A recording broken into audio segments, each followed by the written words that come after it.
स्त्री ही या जगातली अथवा निसर्गाची फार मोठी ताकद आहे। या नवरात्रीच्या नवचैतन्यामध्ये स्त्रियांचे एक वेगवेगळे असे रूप आपल्याला बघायला मिळतात।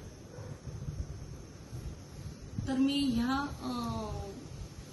महोत्सवामध्ये मी स्त्रियांना हा एक संदेश देऊ इच्छिते की स्त्रियांनी सर्वप्रथम आपलं एक अस्तित्व निर्माण करत असताना डिसिजन क्षमता जी आहे अथवा निर्णय क्षमता याच्यापर्यंत प्रॉपरली पोहोचायला पाहिजे। दुसरी गोष्ट स्वावलंबन, माझं कुटुंब किती श्रीमंत आहे किंवा मला ऑलरेडी काय भेटलेलं आहे याच्यापेक्षा मी स्वतःने काय तयार केलेलं आहे हे अतिशय महत्वाचं आहे। आणि याच्याने हेच करत असताना आपल्याला सगळे चांगले वाईट अनुभव येतात आणि आपण एक स्ट्रॉंग वुमन म्हणून एक तयार होतो। आणि दुसरी गोष्ट अचानक काही संकट आलं तर त्याला फेस करण्याची ताकद आपल्यामध्ये निर्माण होते। म्हणून स्त्रियांनी डिसिजन मेकर व्हावं, स्वावलंबी व्हावं। आणि याच्याबरोबर आत्ताची जी काही ही जनरेशन आहे या जनरेशनला माता पालकांना मी खास संदेश देते की तुम्ही मुलांना डॉक्टर, इंजिनियर, वकील व्हा हे सांगण्या अगोदर त्यांच्यामध्ये संस्कार रुजवा। एक चांगलं सुजाण नागरिक तो कसा होईल याच्यावर फोकस करा। कारण आत्ताची जी काही वाढतं जी काही गुन्हेगारी विश्व आहे हे इतकं फास्ट प्रमाणात वाढत आहे, तर याच्यामध्ये माता पालकांची हे सगळं रोखण्यासाठी फार महत्वाची भूमिका आहे की ह्या क्राईम जर आपल्याला कुठेतरी संपवायचा असेल, रोखायचा असेल तर सगळ्यात प्रथम आपल्या घरातल्या, आपल्या कुटुंबातल्या, आपलं बाल संगोपन, आपले मुलं जे पण आहेत आपल्या सर्कलमध्ये त्यांना संस्कार देणं फार महत्वाचं आहे। आणि स्त्रीने स्ट्रिक्ट राहायला पाहिजे संगोपन करताना। आता स्त्रीने अगदी ते ठीक आहे वात्सल्याची मूर्ती ओके आहे, पण स्त्री ही फक्त वात्सल्याची मूर्ती आजच्या काळामध्ये राहून चालणार नाही। तिने स्ट्रिक्ट व्हायला पाहिजे, डिसिप्लिन तिने स्ट्रिक्ट फॉलो करायला पाहिजे। आणि ह्या सगळ्या गोष्टींमध्ये स्त्रियांचं एक स्पेशल एक अस्तित्व निर्माण व्हायला पाहिजे असं मला वाटतं। कारण स्त्रियांची ओळख कोणाच्या तरी सपोर्टनेच ती ओळखली जाते। बाप म्हणो, वडील असोत किंवा नवरा असोत किंवा मुलगा असोत, असं वेगवेगळ्या पद्धतीने। जरुरी नाही ना की त्यांच्या टायटलनेच आपली ओळख निर्माण व्हायला पाहिजे, जरुरी नाही। ह्या सगळ्या गोष्टींसाठी तुम्ही ताकदवार व्हा, स्वतःचं अस्तित्व निर्माण करा, स्वयंशिस्त।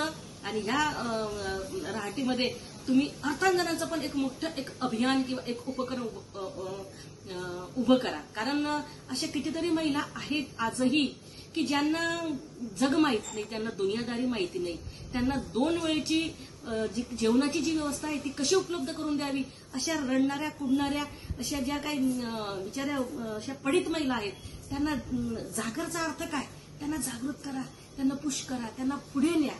आणि हे सगळं करत असताना आपली ताकद वाढते, आपली निर्णय क्षमता वाढते, आपली एक इमेज बनते असं मला वाटतं। म्हणून या सगळ्या या 9 दिवसामध्ये या नवचैतन्यामध्ये मी स्त्रियांना एकच संदेश देते की सगळ्यात पहिले ते स्वावलंबी व्हा, निर्णय क्षमता वाढवा, बुद्धीचा विकास करा आणि स्वतः एक अर्थांजनाचा एक मोठं उपक्रम किंवा एक रोजगार उपलब्ध करून द्या, जेणेकरून आपल्यामुळे अनेक महिला या सुशिक्षित बरोबर बेरोजगार मुक्त होतील आणि एक चांगल्या पद्धतीने ते सुद्धा लाईफ जगतील असं मला वाटतं।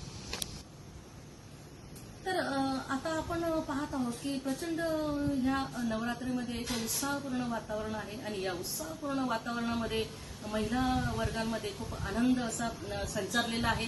तर ह्या 9 दिवसामध्ये किंवा हा जो महोत्सव आहे या महोत्सवामध्ये आपला जो काही नारी शक्तीचा जो काही रोल आहे किंवा हे जे काही जागर आहे हे जागर एक क्रांतिकारी पाऊल जर कधी आपल्याला ठरवायचं असेल तर या जागरचा आणि या मोहीमचा या अभियानाला आपण एक नारी शक्तीच्या दृष्टिकोनातून सॅल्यूट करूया आणि सगळ्यांना एक मेणबत्ती आपण जर पेटवली तर ती अनेक मेणबत्त्या पेटवते आणि हा जो प्रकाश आहे हे प्रत्येकाच्या जीवनामध्ये ही प्रकाशमान हो आणि हा जागर ह्या नारी शक्तीचा हा जो काही जागर आहे याला लाख लाख शुभेच्छा देते.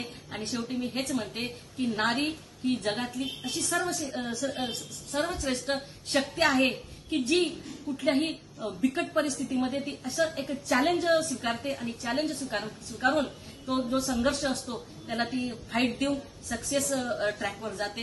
एवढं या जागरमध्ये मी सगळ्या तमाम नारी शक्तींना, तमाम या पॉवरफुल वुमनना मी सॅल्यूट करते आणि या नवरात्र उत्सवाला हार्दिक शुभेच्छा देते. धन्यवाद.